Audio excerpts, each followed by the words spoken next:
अस्सलामुअलैकुम, this is Javeria Zahoor. Welcome back to my YouTube channel worldly affairs. पिछले class में हमने पढ़ा था टेरेस्ट्रियल प्लैनेट्स के बारे में। आज हम पढ़ेंगे जोवियन प्लैनेट्स के बारे में। अगर आपने टेरेस्ट्रियल प्लैनेट्स की वीडियो नहीं देखी तो प्लीज़ वो वीडियो जाकर देखिए ज़रूर, and please like, subscribe and share.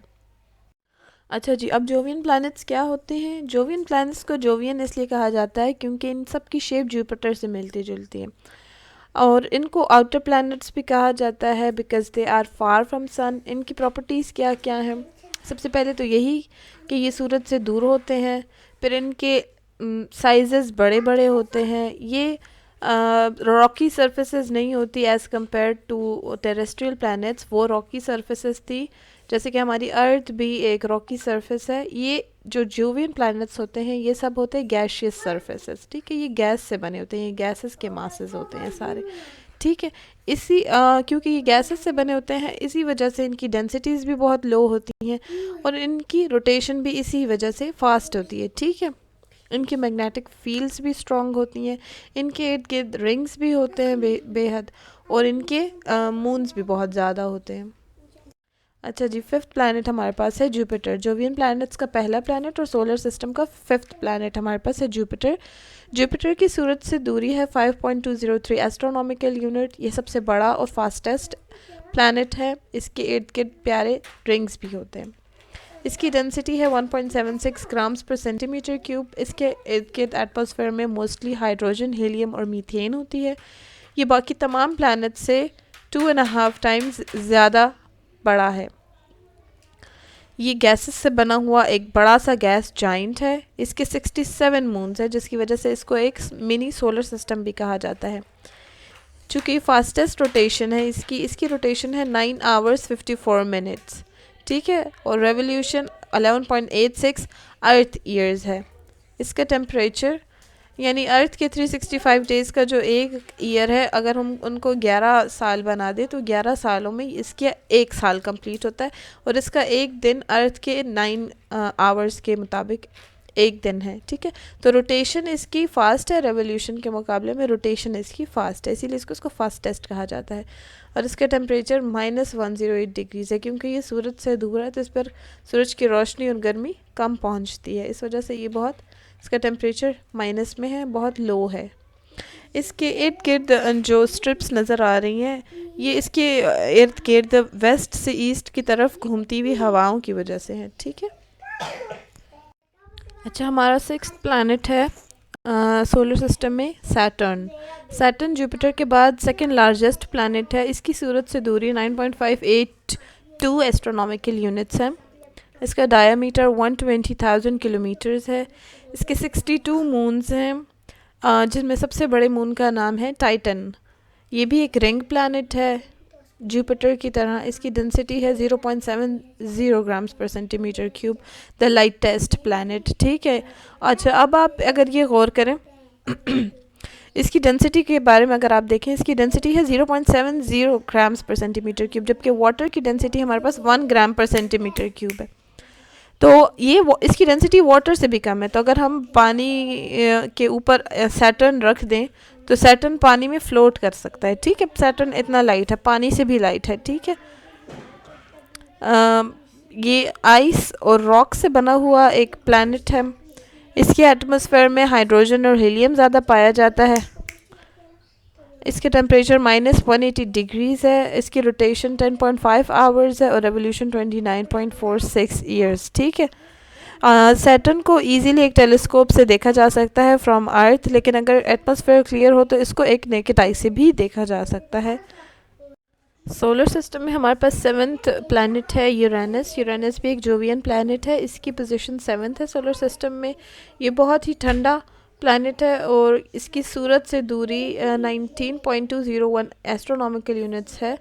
इसी वजह से ये बहुत ज़्यादा ठंडा है, क्योंकि सूरज से सेकंड लास्ट हमारे पास सेकंड लास्ट प्लैनेट है। इस वजह से ये सूरज से बहुत दूर है, इसी वजह से ये बहुत ज़्यादा ठंडा भी है। अच्छा, इसको ग्रीन प्लैनेट क्यों कहा जाता है? क्योंकि इसका कलर थोड़ा ग्रीनिश है। अब इसका कलर ग्रीनिश क्यों है? ग्लोइंग ग्रीन है इसका कलर। कुछ गैसेस होती हैं जो सर्टेन कलर्स अब्जॉर्ब कर लेती हैं, कुछ गैसेस होती हैं जो कुछ कलर्स अब्जॉर्ब नहीं कर पाती हैं या नहीं करती हैं, ठीक है। और कुछ गैसेस होती हैं जो कुछ कलर्स को अब्जॉर्ब करके उससे एक नया कलर बनाकर एमिट करती हैं। तो यूरेनस में भी इसी तरह का केस है। ये सूरज की रोशनी को इसके एटमॉस्फेयर में जो हाइड्रोजन और हीलियम गैसेस हैं वो सूरज की रोशनी को अब्जॉर्ब करके ग्रीन कलर एमिट करती हैं, ठीक है। इसके एटमॉस्फेयर में हाइड्रोजन, हीलियम और मीथेन गैसेस हैं। ये सूरज की रोशनी को अब्जॉर्ब करती हैं और ग्रीन कलर एमिट करती हैं। इसकी डिस्कवरी हुई थी 1781 में। अच्छा, साइंटिस्ट्स के मुताबिक यूरेनस की बहुत गंदी सी स्मेल है, सड़े हुए अंडों की जैसी या फार्ट्स और यूरिन जैसी, ठीक है। इसकी डेंसिटी है 1.30 ग्राम्स पर सेंटीमीटर क्यूब। प्लैनेटरी सैटेलाइट्स यानी कि इसके चांद हैं 27। इसकी रोटेशन है यानी इसका एक दिन हमारे 17 आवर्स 11 मिनट्स के मुताबिक है, और इसकी रेवोल्यूशन यानी इसका एक साल हमारे 84 ईयर्स के बराबर है तकरीबन, ठीक है। और टेम्परेचर इसका है -197 डिग्रीज, क्योंकि it's very far from sun. अच्छा जी, इसके बाद आ जाता है नेपच्यून। नेपच्यून की पोजीशन है सोलर सिस्टम में 8th। इसकी दूरी है सन से 30.047 एस्ट्रोनॉमिकल यूनिट्स, ठीक है। ये सोलर सिस्टम का सबसे लास्ट प्लैनेट है। इसके 13 मून्स है और इसका ब्लू कलर है। इसको ब्लू कलर्ड प्लैनेट भी कहा जाता है, ठीक है।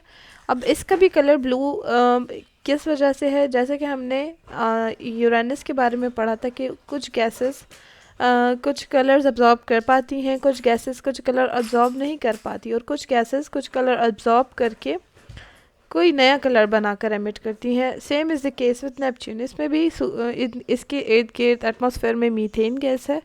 उसने सूरज की रोशनी को अब्जॉर्ब किया and in return blue light को एमिट किया, ठीक है। नेपच्यून और यूरेनस को ट्विन भी कहा जाता है because they are almost same in the size. इसका डायमीटर है 49,500 किलोमीटर। इसकी रोटेशन यानी इसका एक दिन 16 आवर्स 4 मिनट्स के बराबर है, और इसका रेवोल्यूशन यानी इसका एक ईयर 164.79 ईयर्स के बराबर है।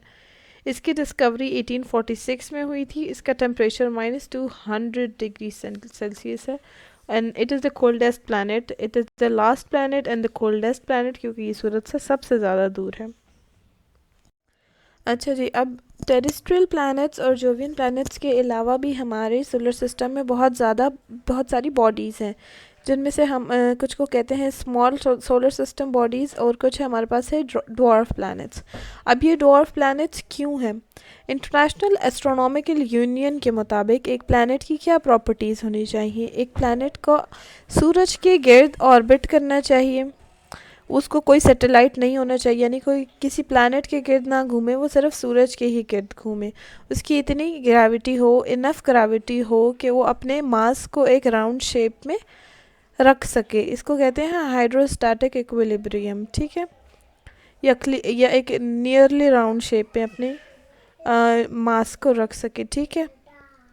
उसको ऑर्बिट वो अपने ऑर्बिट को दूसरे स्मॉलर ऑब्जेक्ट्स से खाली रख सके, ठीक है, अपने पाथ को क्लियर रख सके। एक प्लैनेट की ग्रेविटी इतनी होनी चाहिए कि ईदर इट अट्रैक्ट्स और pushes away the smaller bodies that would otherwise be a hurdle in its orbit, ठीक है। जबकि एक ड्वार्फ प्लैनेट की ग्रेविटी इतनी नहीं होती कि वो ये सब कुछ कर सके, ठीक है। तो ये सारी खसूसियात, ये सारी प्रॉपर्टीज़ ड्वार्फ प्लैनेट में नहीं होती, इसी वजह से इनको हम ड्वार्फ प्लैनेट्स कहते हैं, और इनके साइजेस भी बहुत ज़्यादा छोटे होते हैं। इनमें हमारे पास प्लूटो, एरिस, होमियो, मेक और सीरीज़ आ जाते हैं। अब हम प्लूटो को अगर देख लें तो इसको भी पहले प्लैनेट ही कंसिडर किया जाता था, लेकिन इसके बाद इसको प्लैनेट्स की लिस्ट से हटा दिया गया क्योंकि इसका साइज़ मून से भी छोटा है, ठीक है, इसलिए इसको ड्वार्फ प्लैनेट कहा जाता है। इसकी डिस्कवरी 1930 में हुई थी। एक दूसरा ड्वार्फ प्लैनेट है जिसको सीरीज़ कहते हैं। ये एस्टेरॉयड बेल्ट पर सबसे बड़ा ऑब्जेक्ट है, ठीक है। एस्टेरॉयड बेल्ट हमारे पास जुपिटर और मार्स के दरमियान में आ जाती है। एक एस्टेरॉयड बेल्ट जिस पर बेशुमार एस्टेरॉयड्स, मीटेरॉयड्स घूमते रहते हैं, ठीक है। उसमें से एक बड़ा ऑब्जेक्ट सीरीज़ है जिसको हम एक ड्वार्फ प्लैनेट के तौर पर कंसिडर करते हैं, ठीक है। और ये भी चाँद से छोटा ही है। ड्वार्फ प्लैनेट्स के अलावा हमारे पास सोलर सिस्टम में है स्मॉल सोलर सिस्टम बॉडीज़। ये टर्म इंटरनेशनल एस्ट्रोनॉमिकल यूनियन ने 2006 में डिफ़ाइन की थी। स्मॉल सोलर सिस्टम बॉडीज़ ना ही कोई प्लैनेट होते हैं, ना ही वो ड्वार्फ प्लैनेट होते हैं, ना ही वो कोई सैटेलाइट होते हैं।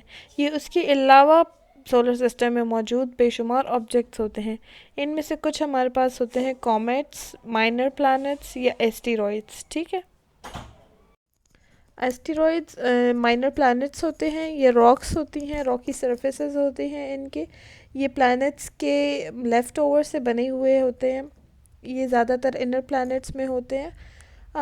बड़े एस्टेरॉइड्स को प्लेनेटॉइड्स भी कहा जाता है। इनका साइज़ एक छोटे पेबल से शुरू होता है और 1000 किलोमीटर तक के डायमीटर तक भी जा सकता है। ये इनका साइज़ प्लैनेट कहलाने के लिए बहुत छोटा होता है। पूरे सोलर सिस्टम में अराउंड 50,000 एस्टेरॉइड्स या इससे भी ज़्यादा मौजूद हो सकते हैं और अर्थ के ऑर्बिट में भी एस्टेरॉइड्स मौजूद हैं। और कभी कभार ये प्रेडिक्ट किया जाता है साइंटिस्ट की तरफ से कि कोई एस्टेरॉइड खुदा न ख्वास्ता अर्थ को हिट भी कर सकता है अर्थ की ग्रेविटी की वजह से, या तो अर्थ को उसके ऑर्बिट से किसी एस्टेरॉइड की ग्रेविटी उसको डिस्प्लेस भी कर सकती है अर्थ को अपने ऑर्बिट से। तो वी होप ऐसा ना हो कभी। सोलर सिस्टम में हमारे पास एस्टेरॉइड्स के अलावा कॉमेट्स भी मौजूद होते हैं। ये फ्रोज़न गैसेस और रॉक से बने हुए और डस्ट से बने हुए छोटे छोटे बॉल्स होते हैं। ये बहुत ज़्यादा ठंडे होते हैं और जब ये सूरज के करीब जाते हैं तो ये दे बिकम आउट गैस, ये गैसेस रिलीज़ करना शुरू हो जाते हैं जिसको कहते हैं गैसिंग, जिसकी वजह से एटमॉस्फेयर में एक कॉमा या एक टेल शेप बन जाती है, एक हेयर लाइक स्ट्रक्चर बन जाता है जिसका एक हेड होता है, एक टेल होती है और हेड जो है तो डस्ट और गैस से बना होता है। इसको हम अक्सर कहते हैं टूटता हुआ तारा। वो होते हैं ये कॉमेट्स। ठीक है, सोलर सिस्टम में तकरीबन 100,000 कॉमेट्स मौजूद हो सकते हैं। अच्छा, मीटियोरॉइड्स भी अब रॉकी मटेरियल्स ही होते हैं।